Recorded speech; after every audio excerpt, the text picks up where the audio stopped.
Hello दोस्तों। तो आज हम स्टार्ट करने जा रहे हैं अपना 13th पार्ट।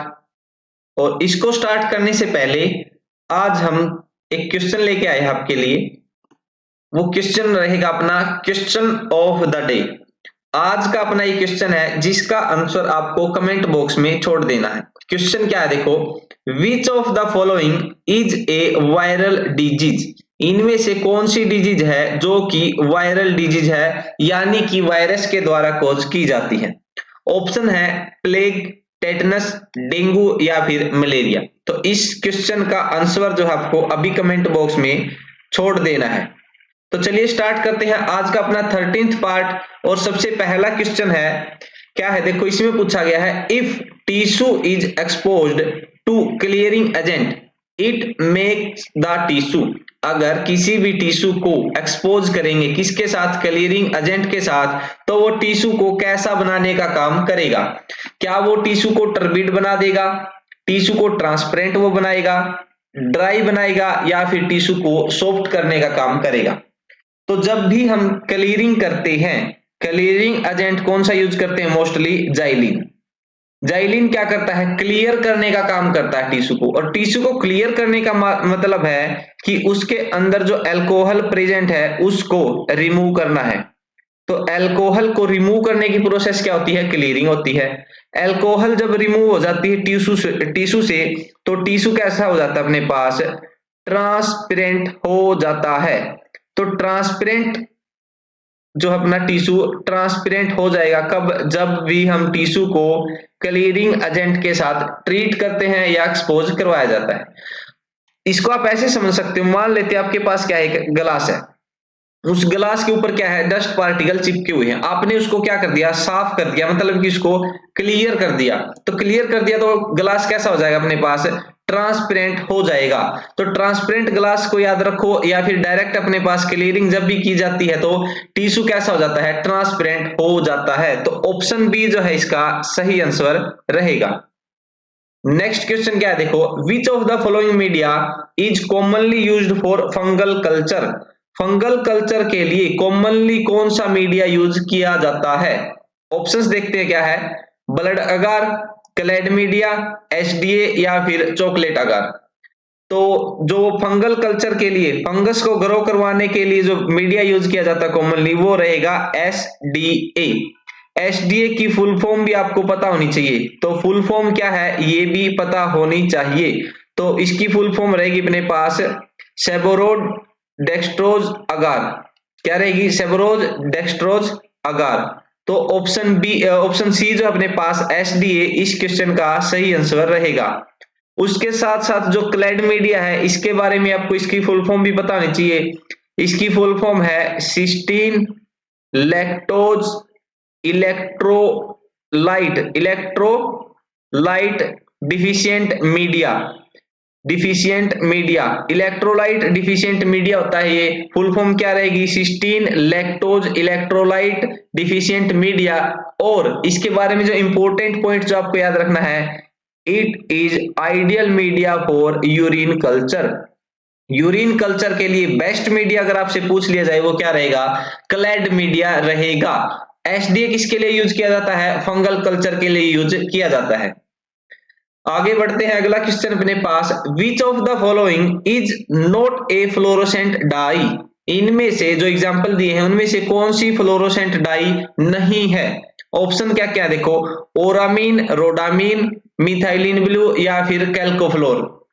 देखो जो ओरामीन और रोडामीन है ये दोनों ऐसी फ्लोरोसेंट डाई है जो कि हम माइकोबैक्टीरियम ट्यूबरकुलोसिस के लिए यूज करते हैं। किसके लिए यूज की जाती है, माइकोबैक्टीरियम ट्यूबरकुलोसिस के साथ। तो अगर आपसे क्वेश्चन पूछ लिया जाए माइकोबैक्टीरियम ट्यूबरकुलोसिस के लिए कौन सी फ्लोरोसेंट डाई यूज की जाती है, तो आपके पास आंसर मिलेंगे ओरामीन और रोडामीन। दोनों टीबी के बैक्टीरिया के लिए यूज की जाने वाली फ्लोरोसेंट डाई होती है। ऑप्शन डी जो है कैल्कोफ्लोर, ये एक ऐसी फ्लोरोसेंट डाई है जो कि फंगस को स्टेन करने का काम करती है। तो ऑप्शन ए, बी और डी तीनों क्या अपने पास फ्लोरोसेंट डाई का एग्जांपल है। तो ऑप्शन सी जो है मिथाइलिन ब्लू, ये क्या रहेगी, ये सिंपल डाई रहेगी जो कि फ्लोरोसेंट डाई नहीं है। तो ऑप्शन सी इस क्वेश्चन का सही आंसर रहेगा। नेक्स्ट क्वेश्चन है spreading of a disease worldwide is known as. अगर कोई भी डिजीज वर्ल्ड वाइड क्या कर रही है, स्प्रेड कर रही है, तो उसको क्या बोलते हैं? ऑप्शंस क्या क्या है देखो, ऑप्शन अपने पास सबसे पहला है एपिडेमिक, सेकंड है एंडेमिक, थर्ड है पेंडेमिक और फोर्थ है इन्फेक्शन। तो देखो इन्फेक्शन तो है, ये जो इन्फेक्शन है ये सारे जो एग्जांपल अपने पास ऑप्शन ए बी सी ये सभी किसके एग्जांपल है? इन्फेक्शन के। तो इन्फेक्शन ऑप्शन तो वैसे डाल रखा है यहाँ पे। बात आ गई अब एपिडेमिक क्या होता है, एंडेमिक क्या और पेंडेमिक क्या, इनको समझते। देखो सबसे पहले एंडेमिक को समझते हैं।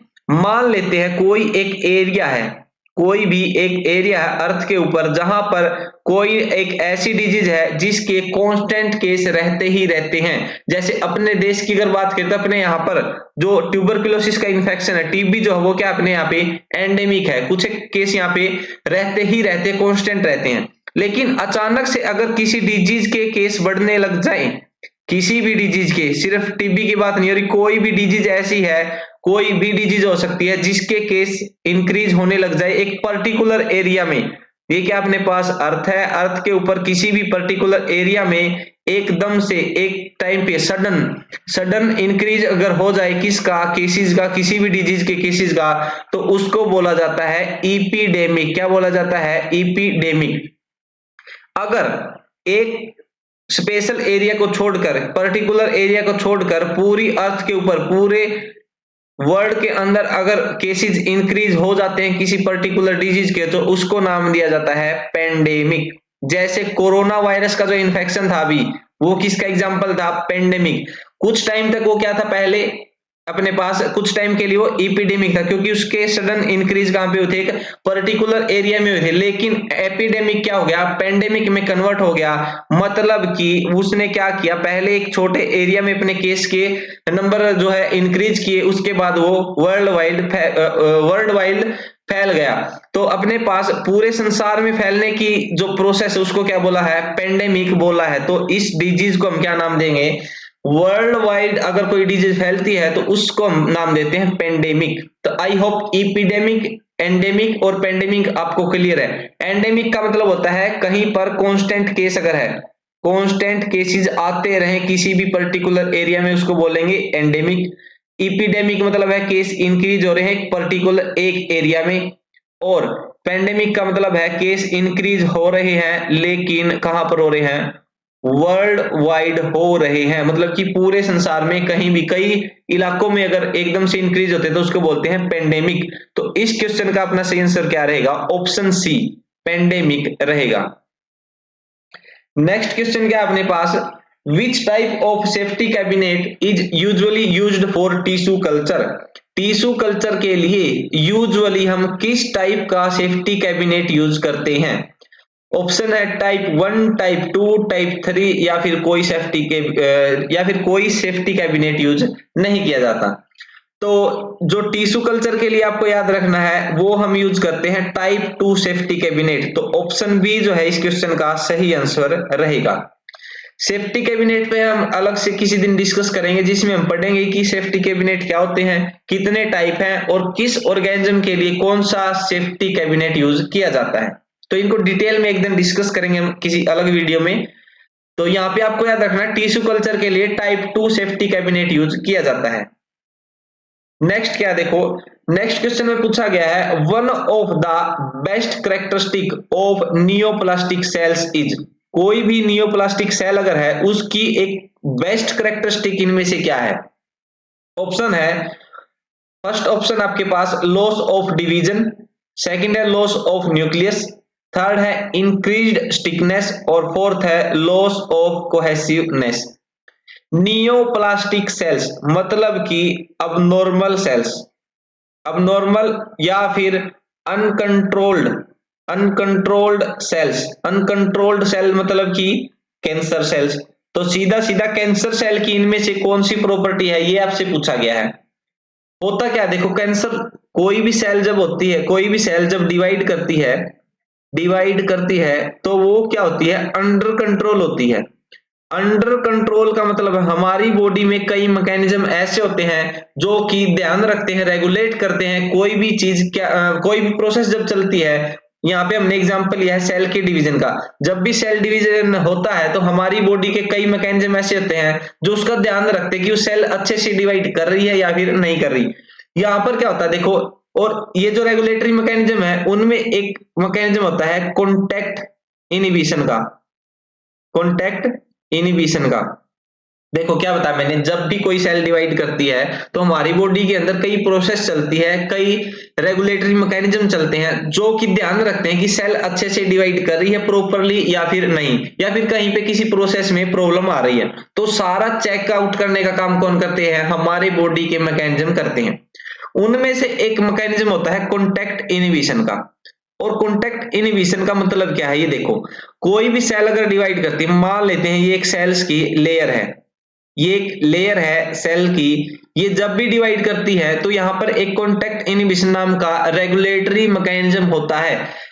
कॉन्टैक्ट इनिबिशन का मतलब है जो सेल इसके कॉन्टैक्ट में रहेगी, जो भी एक सेल दूसरी सेल के कॉन्टैक्ट में आएगी तो वो क्या करेगी, कॉन्टैक्ट इनिबिशन शो करेगी। मतलब कि ये सेल मान लेते हैं अपने पास ये ए सेल है और ये बी सेल है, ये दोनों जब कॉन्टैक्ट में आएगी तो ये क्या करेगी, एक दूसरे को कंट्रोल करेगी। मतलब कि ये बोलेगी, ए वाली कहेगी बी को कि बस तुम्हारा डिवीजन हो चुका, अब यहीं पे स्टॉप हो जाओ। बी वाली अगर सी के कॉन्टैक्ट में आएगी तो ये क्या करेगी, बस डिवीजन हो गया, आप इसको क्या करते हैं, स्टॉप करते हैं। मतलब इस तरीके की प्रोसेस है। तो आप इसको समझ सकते हो, जब भी एक सेल दूसरी सेल के कॉन्टैक्ट में आएगी तो वहां पर उसका क्या होगा, कॉन्टैक्ट इनहिबिशन होगा। मतलब कि वो आगे डिवाइड करने से उसको इनहिबिट करने का काम करेगी।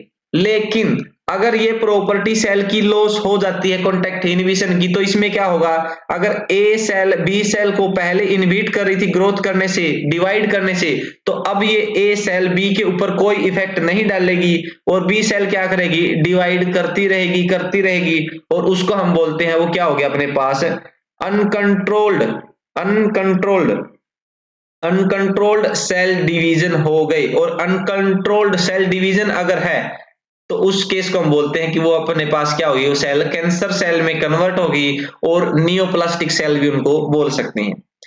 अब बात आती है, ये कॉन्टैक्ट इनहिबिशन जो है ये कब लॉस होगा।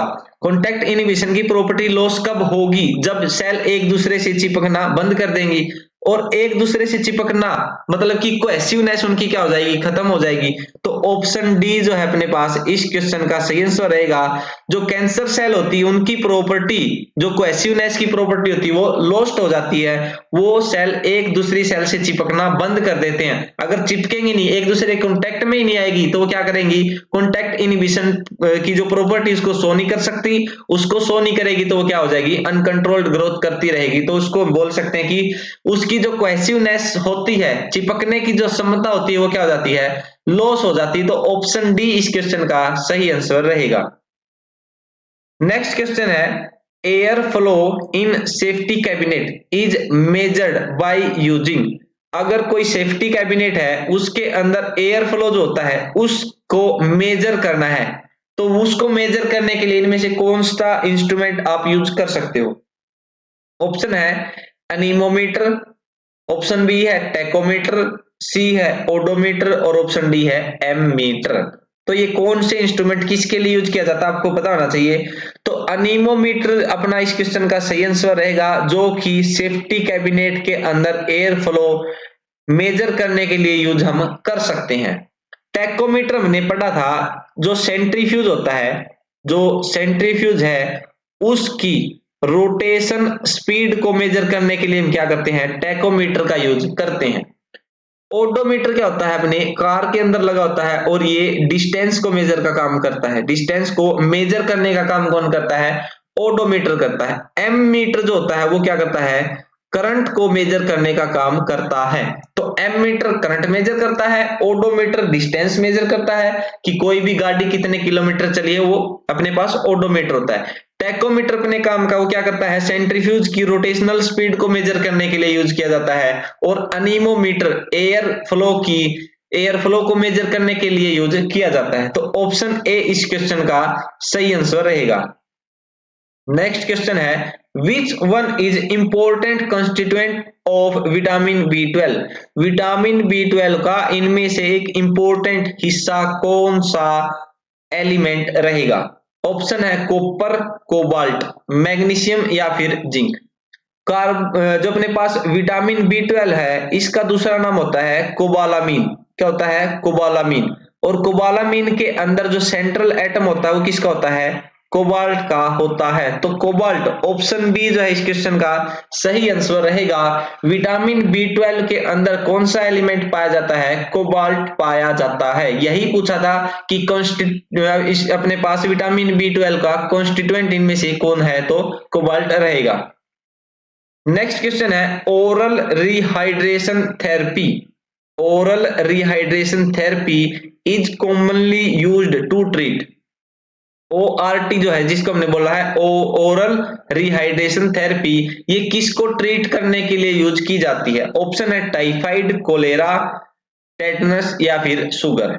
देखो नाम से पता चल रहा है ओरल, ओरल मींस माउथ के थ्रू दी जाने वाली, रिहाइड्रेशन मतलब कि हाइड्रेशन करना है कब? री का मतलब दोबारा, तो रिहाइड्रेशन दोबारा हाइड्रेशन कब करेंगे? जब वहां पर डिहाइड्रेशन हो रखा हो।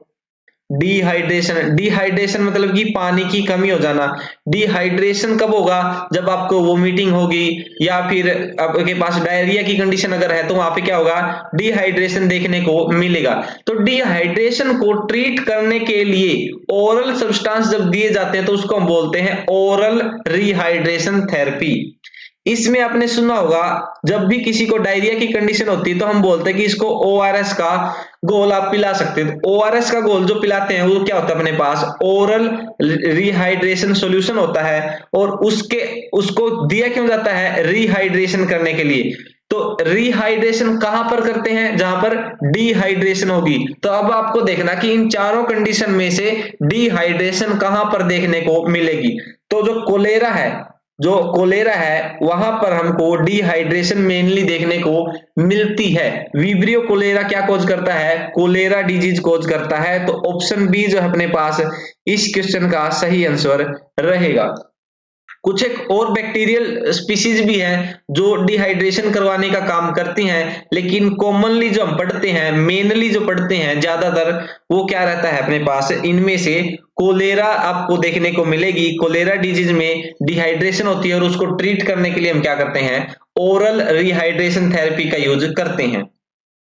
उसके बाद नेक्स्ट क्वेश्चन है डीएनए इज, पूछा है डीएनए क्या है इनमें से?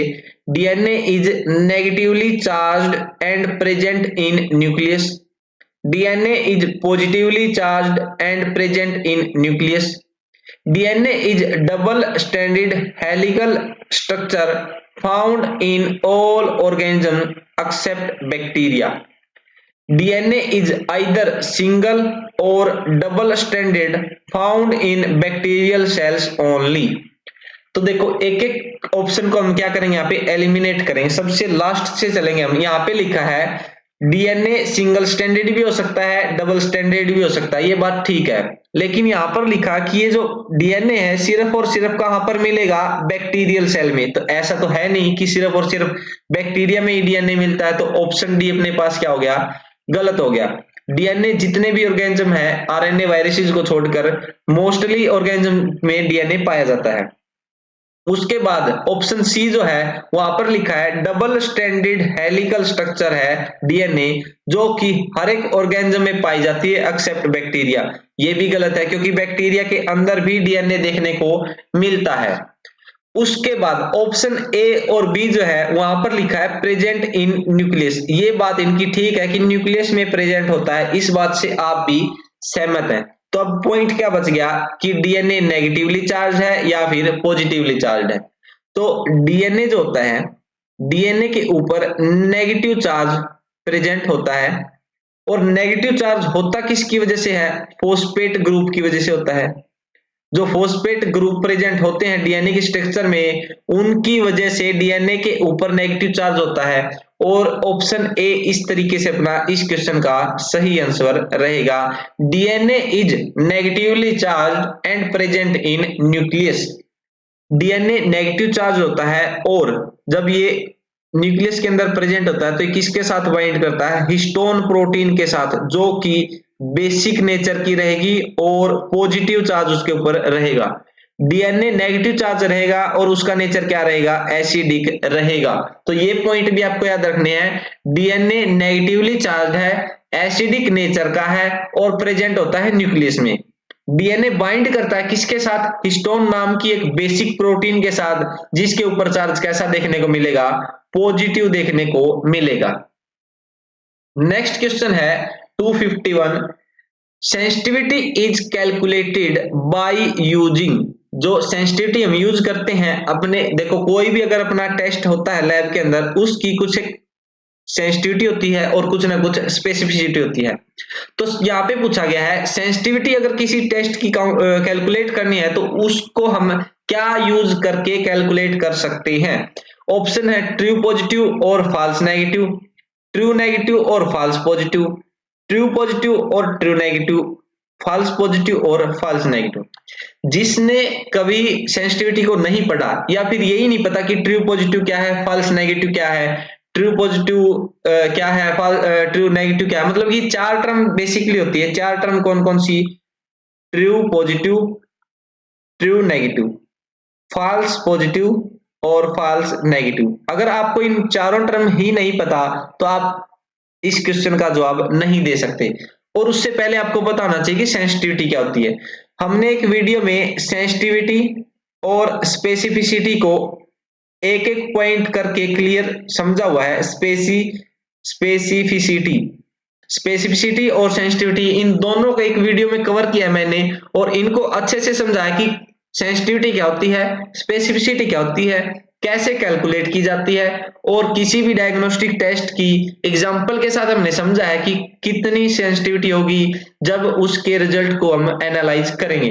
तो सारे कॉन्सेप्ट मैंने एक वीडियो में एक्सप्लेन किए हुए हैं और उस वीडियो का लिंक आपको डिस्क्रिप्शन में मिल जाएगा। अभी इस क्वेश्चन को सोल्व करते हैं। इस क्वेश्चन को सोल्व करने के लिए हमको पता होना चाहिए सेंसिटिविटी क्या होती है और उसका फॉर्मूला क्या होता है।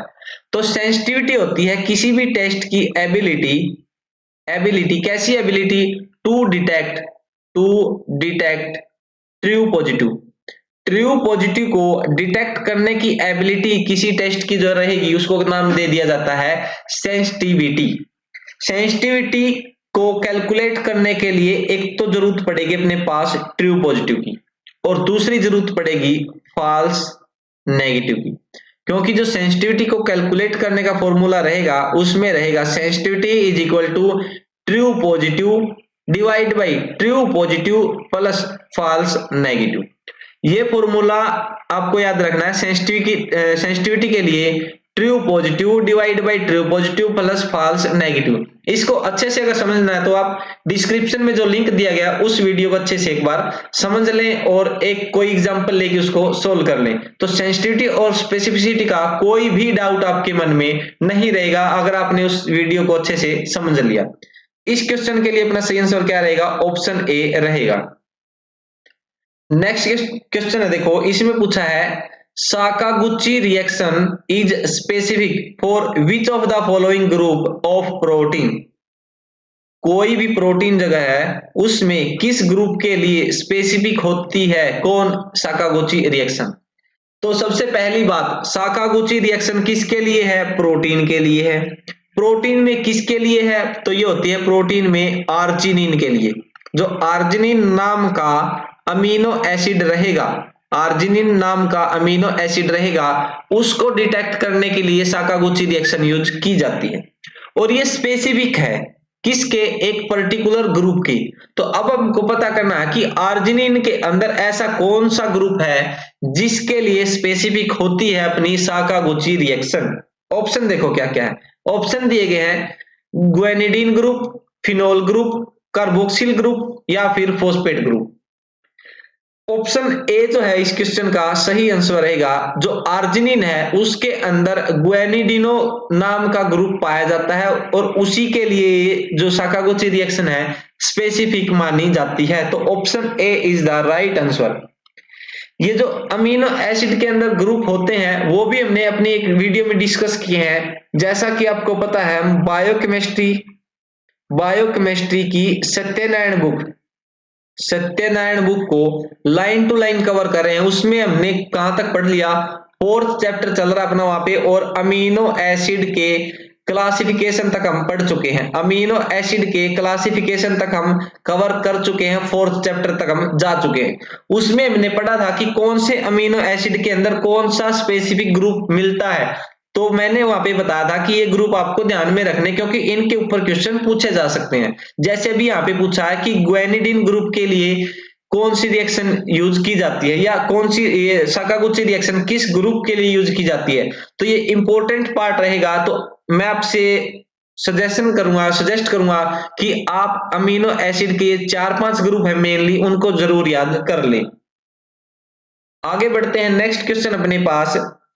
नेक्स्ट क्वेश्चन में पूछा है Salkowski test is performed to detect. जो अपने पास साल्कोवस्की टेस्ट है वो किसको डिटेक्ट करने के लिए यूज किया जाता है। तो ऑप्शन है ग्लिसरॉल को, फैटी एसिड को, विटामिन डी को, या फिर कोलेस्ट्रॉल को। जो कोलेस्ट्रॉल रहेगा उसके एस्टिमेशन के लिए हम 3 टेस्ट यूज करते हैं, जिसमें सबसे पहला टेस्ट क्या अपने पास साल्कोवस्की टेस्ट। उसके बाद जो और टेस्ट आपको याद रखने हैं, उसके बाद सेकंड आपको याद रखना है अपने पास लीबरमैन बुर्चार्ड रिएक्शन। लीबरमैन बुर्चार्ड रिएक्शन भी किसके लिए है, कोलेस्ट्रॉल के लिए। और थर्ड जो अपने पास टेस्ट रहेगा जैक्स टेस्ट, लीबरमैन बुर्चार्ड रिएक्शन, या फिर सेल्कोवस्की टेस्ट। ये तीनों अगर पूछ लिए जाए तो ये किसके लिए यूज की जाते हैं, कोलेस्ट्रॉल के लिए यूज किए जाते हैं।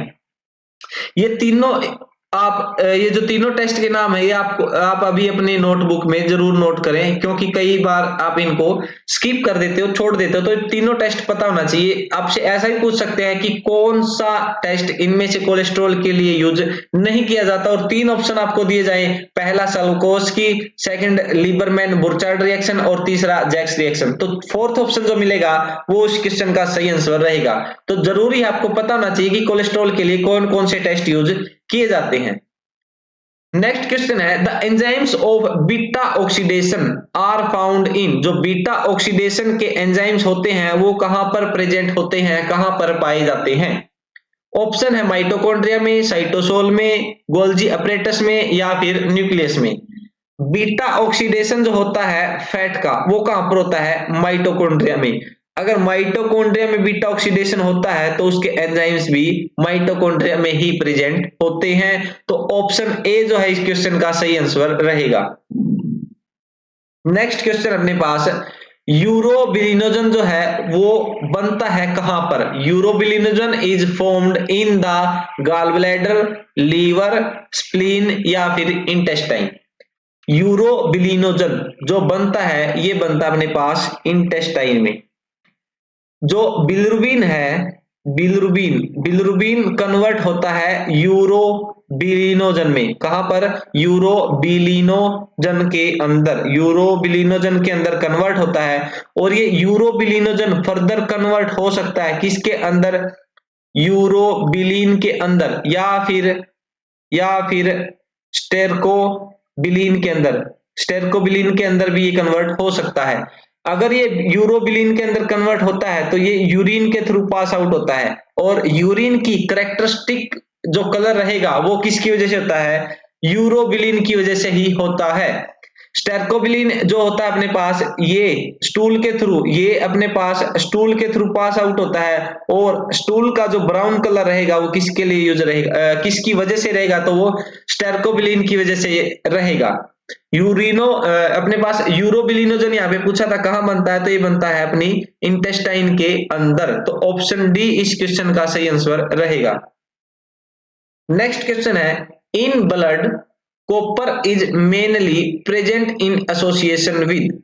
जो कॉपर प्रेजेंट होता है अपने ब्लड के अंदर वो मेनली किसके साथ एसोसिएटेड मिलता है। ऑप्शन है ट्रांसफेरिन, एल्बुमिन, सेरुलोप्लाज्मिन, या फिर क्रायोग्लोबुलिन।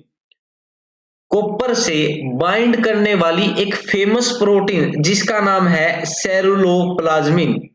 मेजर पार्ट जो रहेगा कॉपर का वो सेरुलोप्लाज्मिन के साथ एसोसिएशन में रहता है, लेकिन लेकिन एल्बुमिन है, जो एल्बुमिन है वो भी कॉपर से बाइंड करने का काम करता है, और जैसे ही कॉपर के साथ बाइंड करेगा तो ये उसको ट्रांसपोर्ट करने का काम भी करता है। तो अगर ट्रांसपोर्ट का काम पूछ लिया जाए तो एल्बुमिन करता है, कॉपर को ट्रांसपोर्ट कौन करता है? एल्बुमिन। लेकिन मेजर पार्ट के साथ बाइंड कौन करके रखता है? सेरुलोप्लाज्मिन बाइंड करके रखता है। ये हम पिछली क्लास में ही पढ़ चुके हैं कि सेरुलोप्लाज्मिन बाइंड करके रखता है, उसकी जो एफिनिटी होती है वो स्ट्रॉन्ग बाइंड करने की रहती है। सेरुलोप्लाज्मिन कॉपर के साथ स्ट्रॉन्ग बॉन्ड बनाता है तो उसको छोड़ता नहीं, अगर छोड़ेगा नहीं तो उसका ट्रांसपोर्ट कैसा होगा? तो एल्बुमिन क्या करेगा, उसकी वीक एफिनिटी है, वो स्ट्रॉन्ग बाइंड नहीं करता, वो वीक बॉन्ड बनाता है, और एल्बुमिन क्या करता है? बाइंड भी जल्दी करता है और उसको रिलीज भी जल्दी करने का काम करता है। तो ट्रांसपोर्ट के लिए एल्बुमिन, वैसे मेजर पार्ट अगर पूछ लिया जाए तो सेरुलोप्लाज्मिन बाइंड करता है कॉपर के साथ। नेक्स्ट क्वेश्चन अपने पास, kernicterus is the abnormal accumulation of bilirubin in, जो ये कंडीशन दी गई अपने पास, कर्न इक्टेरस वो अबनॉर्मल एक्युमुलेशन होता है उसमें किसका? बिलिरुबिन का। ये पूछा गया कहां पर बिलिरुबिन का एक्युमुलेशन होगा, तो हार्ट, लीवर, ब्रेन या किडनी। तो इस क्वेश्चन का अपना आंसर रहेगा ऑप्शन सी, ब्रेन के अंदर अगर एक्युमुलेशन हो जाए किसका? बिलिरुबिन का, तो उस कंडीशन को क्या बोलते हैं? कैर्न इक्टेरस कंडीशन बोलते हैं। तो ऑप्शन सी है इस क्वेश्चन का सही आंसर रहेगा। अगला क्वेश्चन अपने पास, which of the following method requires the use of autoclave, जो ऑटोक्लेव का यूज हम करते हैं उसकी जरूरत क्यों पड़ती है? किसके लिए पड़ती है? डिसइंफेक्शन के लिए, सैनिटेशन के लिए, स्टरलाइजेशन के लिए या फिर इरेडिएशन के लिए? तो डिसइंफेक्शन और स्टरलाइजेशन जब हम पढ़ते हैं तो हम देखते हैं कि ऑटोक्लेव एक ऐसा डिवाइस है जो कि माइक्रोब को तो खत्म करता ही है, माइक्रोब को तो डिस्ट्रॉय करता ही है, साथ ही साथ स्पोर को भी डिस्ट्रॉय करने का काम करता है। और ऐसी प्रोसेस जिसमें माइक्रोब्स विद स्पोर्स डिस्ट्रॉय हो जाए तो उसको बोलते हैं स्टरलाइजेशन। डिसइंफेक्शन में क्या होता है? सिर्फ और सिर्फ लिविंग माइक्रोब्स को ही रिमूव किया जाता है, या फिर उनकी ग्रोथ को इनहिबिट किया जाता है, या फिर किसी भी एक पर्टिकुलर एरिया को स्टरलाइज या फिर डिसइंफेक्टेंट किया जाता है। स्टरलाइज हम जब बोलेंगे जब हमने माइक्रोब्स और इंक्लूडिंग स्पोर को भी वहां से रिमूव कर दिया। ऑटोक्लेव किसके लिए यूज किया जाता है? स्टरलाइजेशन के लिए यूज किया जाता है। तो ऑप्शन सी इस क्वेश्चन का सही आंसर रहेगा। नेक्स्ट क्वेश्चन है, the condition of serum complement inactivation is, serum complement को इनएक्टिवेट करने की इनमें से कौन सी कंडीशन होती है? सीरम कंप्लीमेंट मतलब कि सीरम के अंदर कुछ एक प्रोटीन पाई जाती है जिसको हम नाम देते हैं सीरम कंप्लीमेंट, उनको इनएक्टिवेट करना है कि वो आगे अपनी जो प्रोसेस है उसको ना करें। सीरम कंप्लीमेंट का फंक्शन होता है अपने पास क्लीनिंग करना। किसकी क्लीनिंग? जो अपने पास जो डेड सेल है या फिर एक्स्ट्रा मटेरियल जो रहेगा, जब भी कोई इन्फेक्शन होता है, इन्फेक्शन होने के बाद जो भी एक्स्ट्रा मटेरियल बनेगा, चाहे वो डेड सेल हो, डेड माइक्रोब्स हो, तो उनको क्लीन अप करने का काम कौन करता है? कॉम्प्लीमेंट करता है। यहाँ पे पूछा है कि सीरम कॉम्प्लीमेंट को अगर इनएक्टिवेट करना है तो इनमें से कौन सी कंडीशन फॉलो की जाती है? ऑप्शन है 100 फॉर 30 मिनट। देखो ये है अपने पास टेम्परेचर की कंडीशन दी गई है, ये कंडीशन किसकी है? टेम्परेचर की। तो यहाँ पे हमको लिखना है 100 degree Celsius, 56 degree Celsius, 37 degree Celsius, 25 degree Celsius. तो हमारे ऑप्शन है 100 degree Celsius for 30 minutes, 56 degree Celsius for 30 minutes, 37 degree Celsius for 40 minutes, और option D 25 degree Celsius for 60 minutes. Serum complement को इनएक्टिवेट करने के लिए जो मोस्ट कॉमनली कंडीशन यूज की जाती है वो होती है अपने पास 56 डिग्री सेल्सियस फॉर 30 मिनट्स। तो आपको ध्यान में रखना है सीरम कॉम्प्लीमेंट को इनएक्टिवेट किया जाता है 56 डिग्री सेल्सियस के ऊपर। टाइम कितना लिया जाता है? 30 मिनट्स का। तो ऑप्शन बी इस क्वेश्चन का सही आंसर रहेगा। नेक्स्ट और आज के लिए लास्ट क्वेश्चन, इसमें पूछा है which of the following clotting factor is known as Christmas factor, इनमें से कौन सा फैक्टर जिसको क्रिसमस फैक्टर भी बोला जाता है? ऑप्शन है फैक्टर 7, फैक्टर 8, फैक्टर 9 या फिर factor 10। Christmas factor is the another name of factor 9। तो ऑप्शन सी है इस क्वेश्चन का सही आंसर रहेगा। जो फैक्टर 9 है, जो फैक्टर 9 है उसकी डिफिशियंसी से हमने पढ़ा कौन सी कंडीशन होती है, हीमोफीलिया बी। हीमोफीलिया ए किसकी वजह से होता है अपने पास, फैक्टर 8 की डिफिशियंसी से होता है।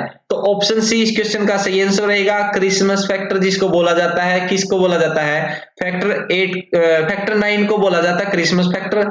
और फैक्टर 8 की डिफिशियंसी से कौन सा होता है, हीमोफीलिया ए। और हीमोफीलिया किसकी वजह से होता है, फैक्टर 9 की डिफिशियंसी से होता है, या फिर क्रिसमस फैक्टर की डिफिशियंसी से हीमोफीलिया बी होता है। तो ये थे आज के अपने नेक्स्ट एमसीक्यूज। और क्वेश्चन ऑफ द डे का आंसर अपने कमेंट बॉक्स में जरूर छोड़ना। आज के लिए इतना ही, मिलते हैं नेक्स्ट 14th पार्ट में। आज के लिए इतना ही, थैंक यू।